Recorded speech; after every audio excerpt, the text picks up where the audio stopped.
हम हैं मुस्तैद, हम हैं तैयार। आसमान की बुलंदियों से सागर की गहराइयों तक हम हैं मुस्तैद। हमारे जवानों ने हर बार अपने आप को सिद्ध किया है। उनकी कुछ और कहानियों के साथ मौजूद हैं हम इस बार रक्षक में। रक्षक में हम इस बार पहुंचे हैं पुणे, जहां एफ इंडेक्स 2023 का आयोजन हो रहा है। और सबसे खास बात, किस तरीके से अफ्रीका और भारत की सेनाओं में सहयोग बढ़े, इस चीज को लेकर कयावत जारी है।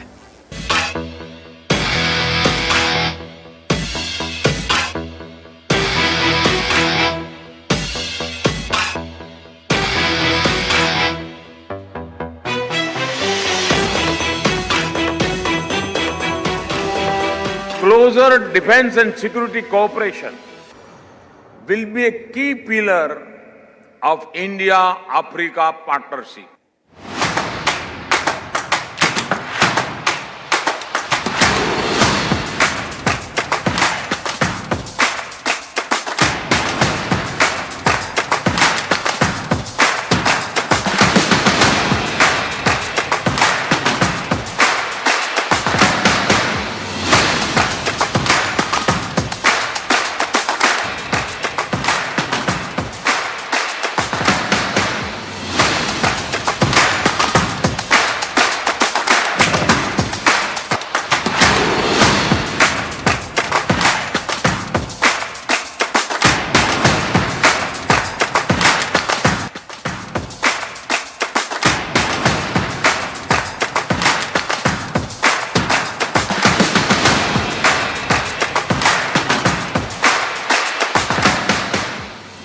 यूँ तो भारत और अफ्रीकी देशों के साथ रक्षा सहयोग काफ़ी पुराना है, लेकिन अगर बात करें डेफ एक्सपो 2020 की, तो उसमें India Africa defence minister conclave में इसमें एक नया आयाम जोड़ा। और गांधीनगर में होने वाली डेफ एक्सपो 2022 की अगर बात करें, तो उसके साइडलाइन से जो India Africa defence minister dialogue हुआ, उसने भी एक नया आयाम इसमें जोड़ा। और अब आर्मी चीफ्स कॉन्क्लेव इसमें एक नया आयाम जोड़ रहा है कि खास तौर पर किस तरीके से सहयोग को आगे बढ़ाया जा सकता है, किस तरीके से हमारी जो डोमेस्टिक डिफेंस इंडस्ट्री है वो प्रोडक्शन आगे ले जा रही है, उसमें किस तरीके से अफ्रीकी देशों की मदद की जा सकती है।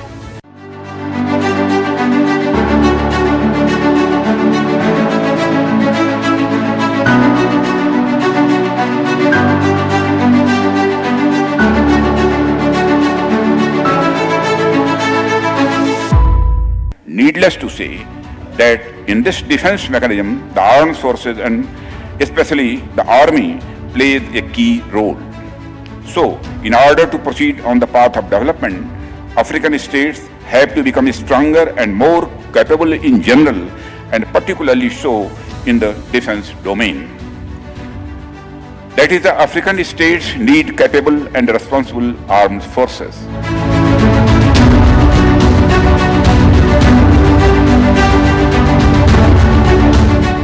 India is steadfast in its commitment to provide support in all defense-related matters to our African partner countries, including the capability enhancement of their armed forces.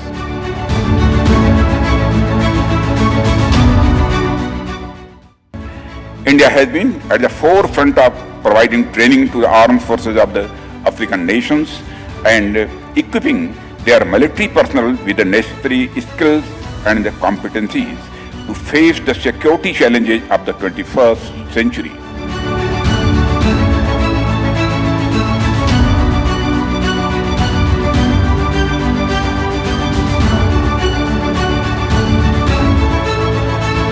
The aim of Appendix 2023 was not only to jointly train all participant contingents in humanitarian, mine action and peacekeeping operations, but in so doing enhance cooperation, share best practices and achieve interoperability amongst all African armies.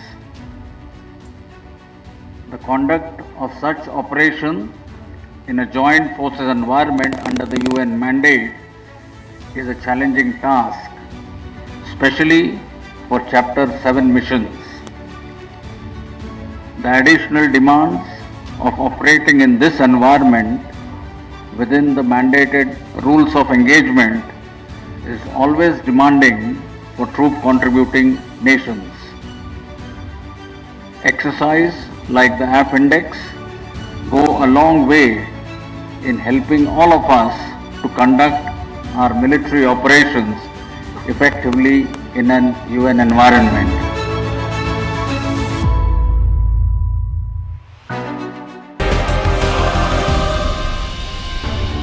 F index 2023 में ये जो validation exercise है उसके अंदर ये बताने की कोशिश की गई है कि अगर किसी जगह आतंकवादी हमला होता है या कोई रेबल ग्रुप किसी गांव पर हमला करता है तो जो टीम है, जो सेना की टीम है, वो किस तरीके से उन पर काबू पाएगी। मेरे ठीक बाईं तरफ अगर आप देखेंगे तो ये एक गांव है जहां जो यूएन फोर्सेस हैं वो एक रेबल ग्रुप को काउंटर करने के लिए पहुंच रही है। किस तरीके से हेलीकॉप्टर के ज़रिए यहां वो पहुंचे हैं, लगातार जो ड्रोन्स हैं उनके ज़रिए यहां नज़र रखी जा रही है। और इसके अलावा ख़ास बात ये भी है कि एक कमांड सेंटर यहाँ से दूर स्थापित किया गया है जिसमें जो यूएन फोर्सेस है उनकी जो सभी गतिविधियां हैं उन पर नज़र रखी जा रही है, उन किस तरीके से वो आगे बढ़ रहे हैं और यहाँ जो रेबल ग्रुप है वो किस तरीके से लगातार अपनी जो घटनाएं हैं, यहाँ के जो गांव वाले हैं उनको किस तरीके से अपने काबू में ले रहे हैं। ये सारी घटनाएं एक ड्रोन के ज़रिए देखी जा रही हैं कमांड सेंटर में। उसके बाद से यूएन फोर्सेस किस तरीके से आगे बढ़ रहे हैं ये साफ तौर पर यहाँ दर्शाया गया है। लगातार धीरे धीरे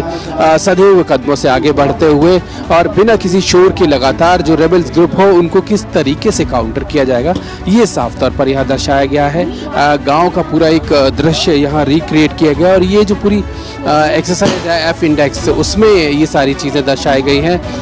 मेरे ठीक सामने आप देख सकते हैं जो यूएन फोर्सेज है उन्होंने हाउस में फोर्स एंट्री की है और जो रेबल ग्रुप है उनको किस तरीके से डाउन किया जाना है, किस तरीके से काउंटर किया जाना है बिना किसी नुकसान के।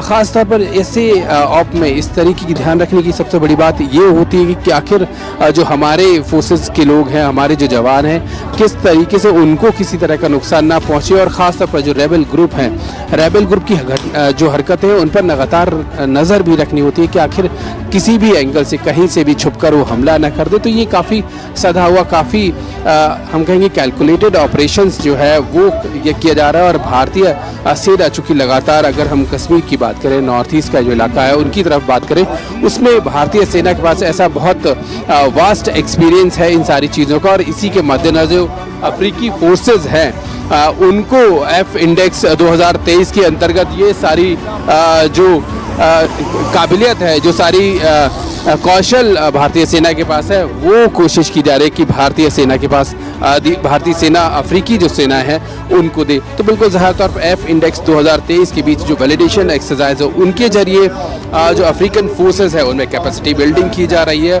और ख़ास बात किस तरीके से रेबल ग्रुप्स है, अगर टेररिज्म की कोई गतिविधि होती है उसमें किस तरीके से एक्शन लेना है, किस तरीके से लगातार आगे बढ़ना है, ये सारी चीज़ें जो अफ्रीकन फोर्सेस हैं उनको सिखाई जा रही हैं। जो सिमलेरी विलेज है उसमें एफ इंडेक्स 2023 में जो रेबल्स ग्रुप है उसको यूएन फोर्सेस ने काउंटर किया और उसके बाद से किस तरीके से वहाँ जो बॉम्ब हो सकते हैं या दूसरे साजो सामान है, विस्फोटक हो सकते हैं, उसको किस तरीके से देखा जाए, किस तरीके से जांचा जाए। ये मेरे ठीक बाईं तरफ दर्शाया गया है कि जो रोबोट्स हैं वो जो अनमेन्ड व्हीकल है उनको यहाँ भेजा जा रहा है और ठीक उनके पीछे जो बॉम्ब है वो दिखाए गए हैं और अनमेन्ड जो व्हीकल है वो वहाँ जाकर किस तरीके से रिमोटली ऑपरेटेड ये व्हीकल है उसमें ख़ास तौर पर ये चेक किया जा रहा है कि इसमें किसी तरह का कोई विस्फोटक तो नहीं है। क्योंकि कई बार ऐसा होता है कि जब कोई जवान अगर इसके पास जाएगा और ये विस्फोट होता है तो उसकी जान को खतरा है। तो ये सारी चीज़ें किस तरीके से की जाएँ अनमैन्ड व्हीकल के ज़रिए, ये इसको यहाँ दर्शाया गया है। और ये एक बड़ा अहम चरण है कि जब भी किसी रेबल ग्रुप को काउंटर किया जाए उसके बाद की जो एक्टिविटीज़ है वो काफ़ी मायने रखती है कि आखिर वहाँ कोई विस्फोटक तो नहीं है, ये चेक किया जाए। और उसके बाद से वो जो वहाँ घायल है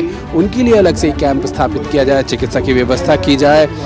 ये सारी चीज़ें बहुत त्वरित गति से करनी होती हैं, बहुत सावधानी पूर्वक करनी होती है। और इसके साथ ही ये भी ध्यान रखना होता है कि अगर कोई विस्फोटक है तो उसको किस तरीके से न्यूट्रलाइज किया जाए, किस तरह से उसको डिफ्यूज़ किया जाए, ये जो चरणबद्ध तरीके से किया जाती है और इसी का प्रदर्शन एफ इंडेक्स 2023 में किया जा रहा है। और सबसे बड़ी बात, चूँकि भारतीय सेना के पास इस तरह की कैपेसिटी है, बहुत अच्छा एक अनुभव है जो भारतीय परिस्थितियाँ उनमें देखने के लिए, तो इन सब चीज़ों की वजह से भारतीय जो सेना है इन सब चीज़ों का अनुभव अपने साथ रखते हुए यही सारा अनुभव जो है, जो अफ्रीकी नेशंस है, जो अफ्रीकी नेशंस एफ इंडेक्स 2023 में पार्टिसिपेट कर रहे हैं, उनके साथ ये अनुभव साझा कर रही है।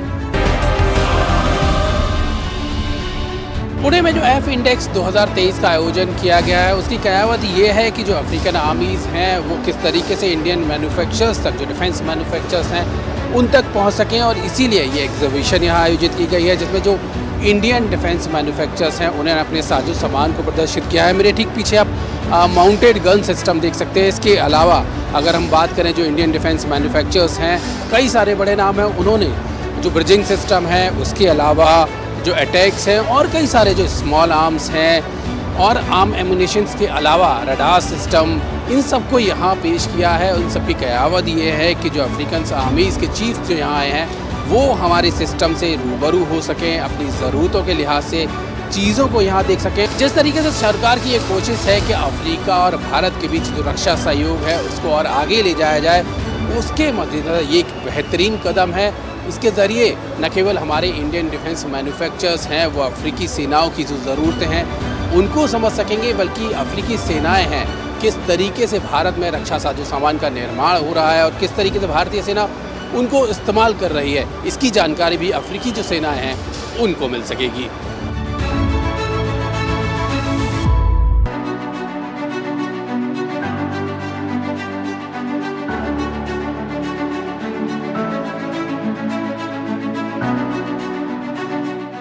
एफ इंडेक्स 2023 में जो डोमेस्टिक डिफेंस इंडस्ट्रीज़ है उनको इनवाइट किया गया है कि जो अफ्रीकन आर्मीज़ हैं उनके सारे में जो हमारे प्रोडक्ट्स हैं उनको डिस्प्ले किया जाए। यहाँ इलेक्ट्रोन्यूमेटिक्स है जो भारतीय कंपनी है, किस तरह के प्रोडक्ट्स बनाती है, इस सब पर बातचीत करने के लिए हमारे साथ उनके vice president commander Sushil Luthra ji हैं। हमारी कंपनी का एम ही ये है to develop indigenous products for the Indian armed forces. Some of the products which we are showing today here are the ship damage control simulator. हमने ऐसे 5 सिमुलेटर इंडियन नेवी के लिए बनाए हैं और एक म्यांमार नेवी को भी सप्लाई किया है। Apart from that we also have submarine simulator. This is one of its kind of a simulator, Sudhir. और ये सिमुलेटर, इसमें diving and surfacing of a submarine can be completely simulated. आपको जो trainees होते हैं उन्हें सबमरीन पे जाने की ज़रूरत नहीं है, they can practice the diving and surfacing on this simulator only. Sir, जो सबमरीन है बहुत कॉम्प्लेक्स सिस्टम है, अगर हम एक्चुअल इन्वायरमेंट में ट्रेनिंग लेते हैं तो उसके अपने ख़तरे भी हैं, तो वो सारी चीज़ें भी बचाती है। और आपकी कंपनी ये अपनी तरह का ऐसा इकलौता प्रोडक्ट है जो इनका मैन्युफैक्चरिंग इंडिया में कर रही है। जी, very rightly you have said the exact reason why these simulators are required is because जब ट्रेनीज प्रैक्टिस करते हैं, अगर आप एक्चुअल सबमरीन में करेंगे, submarine is a very complicated machine और उसमें एक्सीडेंट होने की चांसेस बहुत ज़्यादा हैं। But on these kind of simulators the trainees can practice all the drills and emergencies, ताकि when they go to the submarine on the actual submarine, training time reduces and the risk to rest of the crew is very less. So these kind of submarines now all over the world are very very important for all the navies, and I think in future Indian Navy will also be procuring many more of these simulators. अभी की बात करें तो sir Indian navy को किस तरह के जो कितना अमाउंट में आप सप्लाई कर रहे हैं? So this simulator we have not particular supply to the Indian Navy as of now, but 5 of these simulators, और अभी हम Indian Navy के लिए 2 ship firefighting simulators भी बना रहे हैं वाइजैग और कोची में। इसके अलावा आपने माइन प्लॉ की बात की, वो नेगेटिव इंपोर्ट लिस्ट में है, उसको लेके किस तरह का डेवलपमेंट करें? जी, so with the help of DRDO, collaborating with DRDO R&D engineers Pune, we have developed the trawl and plow mechanism system. This system is already on the negative import list, and we have finished the trials of this system, and we are very hopeful that in the next couple of months we will be inducting this system in the Indian Army also. F index चल रहा है, इसमें जो industry है उसको African armies है उनके सामने अपने जो प्रोडक्ट्स है उनको दिखाने का मौका मिला है। आप किस तरह के प्रोडक्ट पिच कर रहे हैं कि जो अफ्रीकन आर्मीज़ है उनको दिए जा सकें, जिससे कि हमारा एक्सपोर्ट भी है वो यहाँ से बढ़े? So हम लोगों ने काफ़ी सीनियर ऑफिसर्स अफ्रीकन नेशंस के उनके साथ इंटरेक्ट किया है, एंड उन्होंने एक चीज़ बोली है कि जो भी कंट्री हमें सप्लाई करती है they want us to be dependent on them, so we want to create a system in which they don't have to depend on us completely. We are also offering to these African nations gun upgrades, जो उनकी existing weapons हैं we automate them and improve it and improve their efficiency, so that he does not need to buy new equipment for us, but their existing equipment can be used in a much better and efficient way.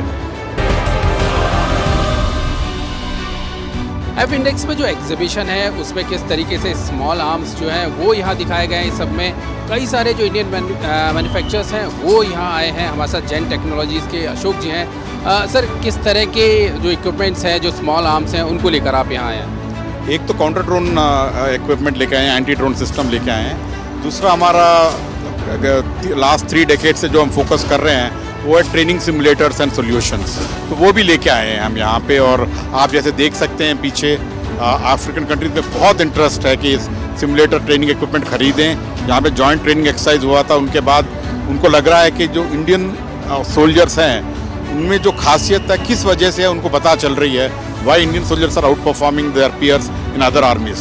Because Indian Army uses simulators and training equipment.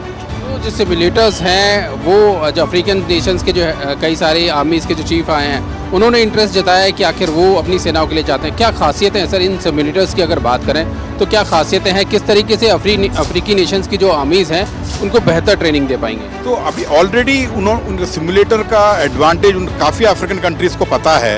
जैसे Kenya, Nigeria, सब ने already खरीदा है हमारे पास. वो और scale करना चाहते हैं. बाकी अफ्रीकन कंट्रीज़ जो इंडियन गवर्नमेंट ने अभी बुलाया है वो आके देख रहे हैं एंड वो उनको अभी खरीदने का ऑप्शन मिल रहा है, क्योंकि India line of credit offer कर रही है. इससे पहले फंडिंग का प्रॉब्लम हो रहा था बिकॉज गवर्नमेंट एग्रेसिवली उनको लाइन ऑफ क्रेडिट दे रही है. और अभी खरीदने की आशंका बहुत बढ़ गई है इसकी वजह से. जिस तरीके से सरकार प्रोजेक्ट कर रही है मेक इन इंडिया की खासतौर पर बात की जा रही है कि हमारे जो डिफेंस मैन्युफैक्चरर्स हैं साजो सामान बना रहे हैं, लेकिन अब सरकार पिचिंग कर रही है जो दूसरे हमारे फ्रेंडली फॉरेन कंट्रीज़ हैं उनको भी कि आप आइए हमारे साजो सामान देखिए, रक्षा से साजो सामान है और उनमें इंटरेस्ट जताइए, वो हमसे खरीदिए.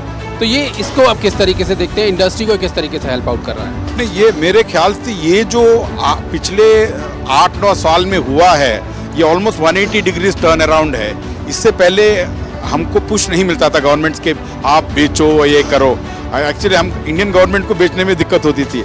अभी तो इंडियन गवर्नमेंट हम खरीद ही रही है और ऊपर से हमको बहुत पुश कर रही है कि आप एक्सपोर्ट करो यहाँ से. और उसके लिए जो भी सपोर्ट चाहिए, embassy support, marketing support, funding support, सब मिल रहा है. मतलब it's a very very good time for Indian designers and manufacturers. हमारे साथ society of Indian defence manufacturers के चेयरमैन एस.पी. शुक्ला साहब हैं. हम बात करते हैं कि भारत और अफ्रीकन नेशंस का हमारी जो साझेदारी है वो किस तरीके से आगे बढ़ रही है. सर, पहली तरह का अपने तरह का ये आर्मी चीफ्स कॉन्क्लेव है, किस दिशा में आगे बढ़ रहा है? मैं कहूँगा ये बहुत ही अच्छा प्रयास है. पहला डायलॉग है जैसा कि आपने कहा, एक तरफ इंडिया और दूसरी तरफ 31 कंट्रीज़ ऑफ अफ्रीका, सभी के हाई लेवल डेलीगेशन थे. कई डिफेंस चीफ थे, डिप्टी चीफ थे और बाकी जगह से भी सीनियर आर्मी ऑफिसर्स थे. प्रयास यही था कि पहली बात उनको कैपेबिलिटी दिखाई जाए कि हम लोग इंडिया में क्या करते हैं, हमारी इंडस्ट्री की क्या कैपेबिलिटीज़ हैं, हम किस तरह के इक्विपमेंट बना रहे हैं और आगे भी हमारा क्या प्लान है किस तरह के इक्विपमेंट बनाने का. तो ये जो है बहुत ही इम्पोर्टेंट इनिशिएटिव है जो इंडियन आर्मी ने, मिनिस्ट्री ऑफ डिफेंस ने लिया और जनरल पांडे ने इसको होस्ट किया. दूसरी चीज़ जो मैंने देखी, बहुत हाई लेवल ऑफ ट्रस्ट है, विश्वास है इंडिया और अफ्रीका के बीच में.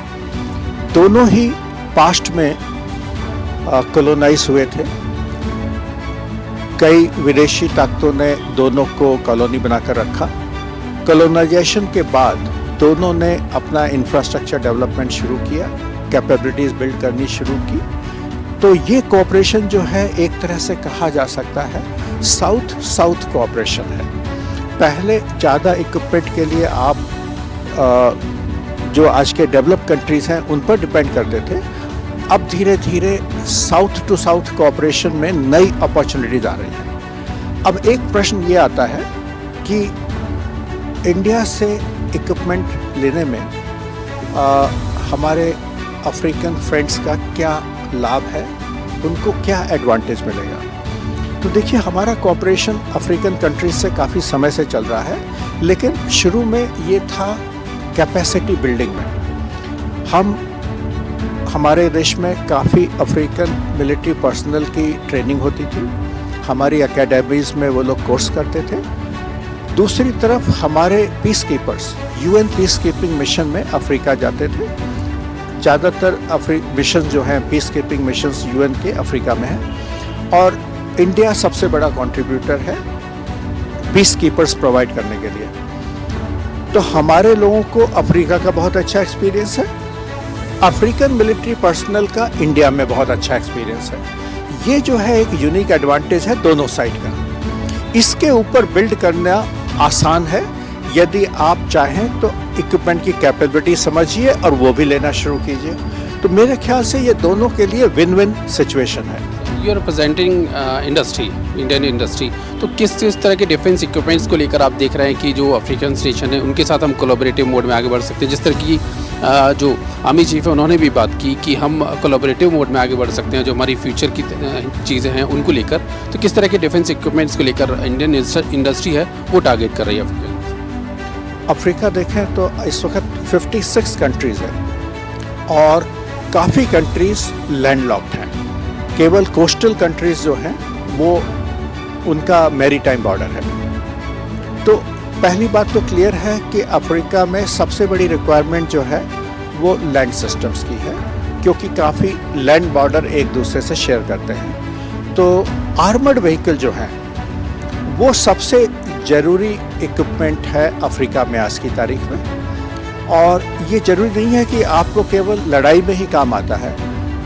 टेररिस्ट वायलेंस होती है, इंसर्जेंसीज होती हैं। आर्मर्ड व्हीकल्स जो हैं वो दे प्रोटेक्ट लाइफ, जैसा कि हम कहते हैं, और हमारा मोटो है महिंद्रा डिफेंस में कि we protect those who protect us.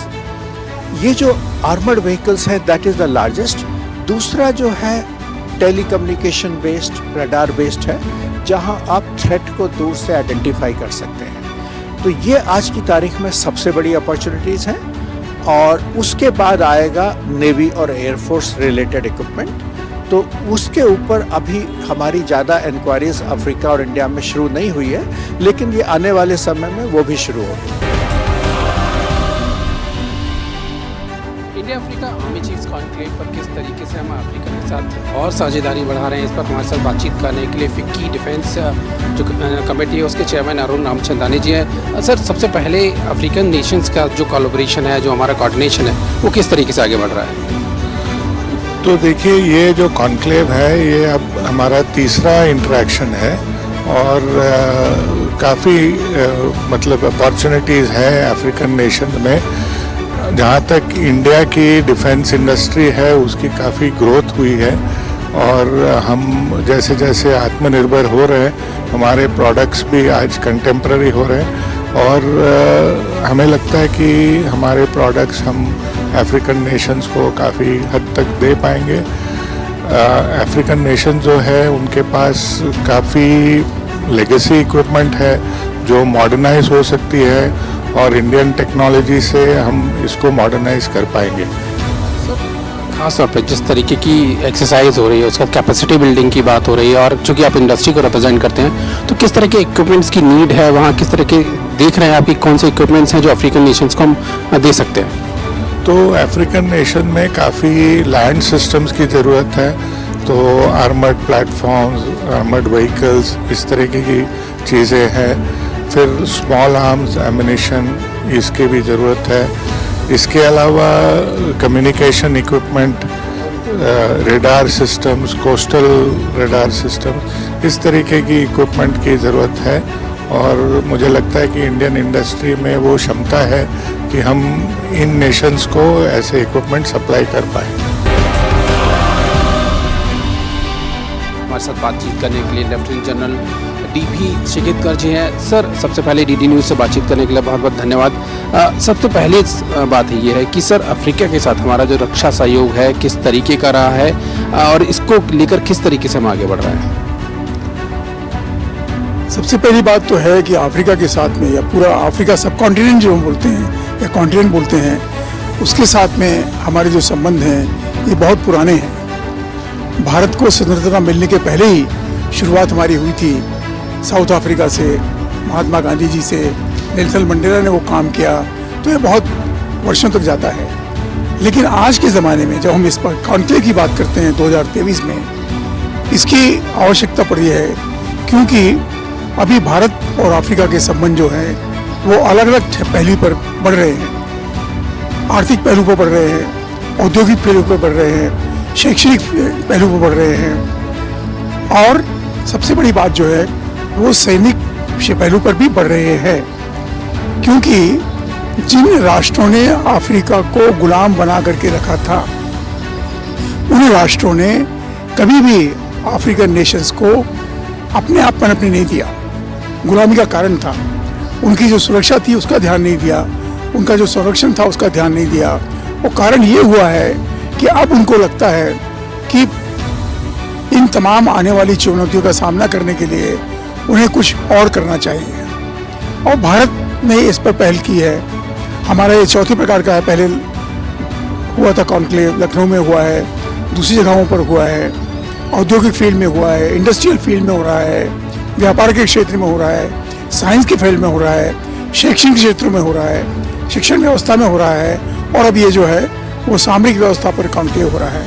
Sir, जैसा कि आर्मी चीफ ने कहा कि टेररिज्म एक कॉमन थ्रेट्स है, तो आपको क्या लगता है कि भविष्य में इस खासतौर पर टेररिज्म की बात करी तो किस तरीके से सहयोग को और आगे लेकर जाया जा सकता है? आज अफ्रीकन कॉन्टिनेंट में देखा जाए तो टेररिज्म और इंसर्जेंसी जो है, जिसको हम बोलते हैं गृह युद्ध जिसको हम बोलते हैं, ये सबसे बड़ी दो समस्याएं हैं। और कुछ देश ऐसे भी हैं जिनका संबंध ठीक ना होने के कारण वो भी इन बातों को बढ़ावा देते हैं। इसलिए भारत अपने अनुभव के आधार पर हमने पूरे नॉर्थ ईस्ट में इंसर्जेंसी को तकरीबन ख़त्म कर दिया है, ख़त्म हो गई है। और अभी वही नॉर्थ ईस्ट जिसको हम बोलते थे forgotten north east, forgotten east is now becoming the main part of India. Kashmir में हमने काबू पा लिया, पंजाब का आतंकवाद हमने ख़त्म कर लिया है। तो हमारा जो अनुभव है, इस अनुभव को हम उन राष्ट्रों के साथ शेयर करेंगे कि जिनने अब ये नई समस्याएं जूझ रहे हैं। रक्षा की हमारी खास पेशकश में आज आपने देखा कि किस तरीके से आर्मी चीफ्स कॉन्क्लेव के जरिए भारत और अफ्रीकी देशों के बीच सहयोग बढ़ रहा है, और इसके साथ ही एफ इंडेक्स ने किस तरीके से जो अफ्रीकी सेनाएं हैं उनमें कैपेसिटी बिल्डिंग की है। तो आज के रक्षक में बस इतना ही। बाकी खबरों के लिए देखते रहिए डीडी न्यूज़।